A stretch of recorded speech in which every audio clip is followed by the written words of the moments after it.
പിതാവായ ദൈവത്തിൻ്റെയും പുത്രനായ ക്രിസ്തുയേശുവിൻ്റെയും പരിശുദ്ധാത്മാവിൻ്റെയും നാമത്തിൽ ഇന്ന് നാം ചിന്തിക്കുവാൻ പോകുന്നത് നല്ല ഫലം ഏത്, ആകാത്ത ഫലം ഏത്. നമുക്കൊരു വാക്യം വായിക്കാം. മത്തായി സുവിശേഷം 7-ാം അധ്യായം അതിൻ്റെ 15 മുതലുള്ള വാക്യങ്ങൾ. കള്ളപ്രവാചകന്മാരെ സൂക്ഷിച്ചുകൊള്ളുവിൻ. അവർ ആടുകളുടെ വേഷം പൂണ്ട് നിങ്ങളുടെ അടുക്കൽ വരുന്നു. അകമയോ കടിച്ചു കീർന്ന ചെന്നായ്ക്കളാകും. അവരുടെ ഫലങ്ങളാൽ നിങ്ങൾക്ക് അവരെ തിരിച്ചറിയാം. മുള്ളുകളിൽ നിന്ന് മുന്തിരിപ്പഴവും ഞെരിഞ്ഞിരികളിൽ നിന്ന് അത്തിപ്പഴവും പറിക്കുമാറുണ്ടോ? നല്ല വൃക്ഷമൊക്കെയും നല്ല ഫലം കായ്ക്കുന്നു, ആകാത്ത വൃക്ഷമോ ആകാത്ത ഫലം കായ്ക്കുന്നു. നല്ല വൃക്ഷത്തിന് ആകാത്ത ഫലവും ആകാത്ത വൃക്ഷത്തിന് നല്ല ഫലവും കായ്പാൻ കഴിയുകയില്ല. നല്ല ഫലം കായ്ക്കാത്ത വൃക്ഷമൊക്കെയും വെട്ടി തീയിലിടുന്നു. ആകയാൽ അവരുടെ ഫലത്താൽ നിങ്ങൾ അവരെ തിരിച്ചറിയും.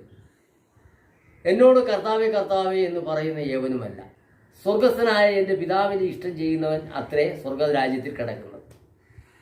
കർത്താവേ കർത്താവേ, നിന്റെ നാമത്തിൽ ഞങ്ങൾ പ്രവചിക്കുകയും നിന്റെ നാമത്തിൽ ഭൂതങ്ങളെ പുറത്താക്കുകയും നിന്റെ നാമത്തിൽ വളരെ വീര്യപ്രവൃത്തികൾ പ്രവർത്തിക്കുകയും ചെയ്തില്ലയോ എന്ന് പലരും ആ നാളിൽ എന്നോട് പറയും.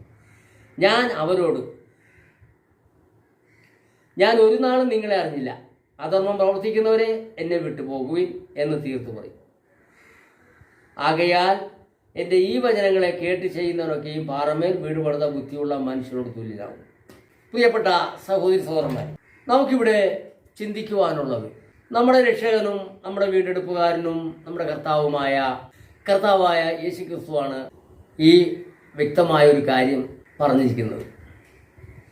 അപ്പോൾ ഈ പറഞ്ഞിരിക്കുന്ന ഒരു കാര്യം ലോകത്തിലുള്ള സകല മനുഷ്യർക്കും നമുക്കെല്ലാവർക്കും ഇത് ബാധകമാണ്. ഈ പറഞ്ഞ കാര്യങ്ങൾ നമ്മൾ ഒന്നും ചിന്തിക്കുന്നില്ലെങ്കിൽ നമുക്കെങ്ങനെ ഒരു നല്ല ഫലം ആകുവാൻ സാധിക്കും? അപ്പോസ്തലന്മാരോട് കർത്താവ് പറഞ്ഞു, നിങ്ങൾ വളരെ ഫലം കായ്ക്കുന്നത് കൊണ്ട് എൻ്റെ പിതാവ് മഹത്വപ്പെടുന്നു. അപ്പോൾ അപ്പോസ്തലന്മാർ ഫലം കായ്ച്ചവരാ. ഫലം എന്തായിരുന്നു? കർത്താവായ യേശു ഒറ്റയ്ക്ക്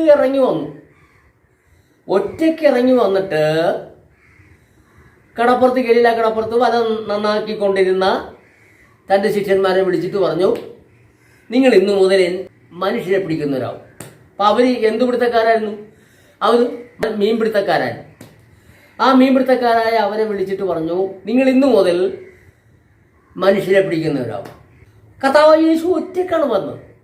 അപ്പോൾ ആ യേശു വന്ന് പറഞ്ഞപ്പോൾ 12 പേരായി. ആ 12 പേര് യേശുവിൻ്റെ കൂടെ ആയിരുന്നു.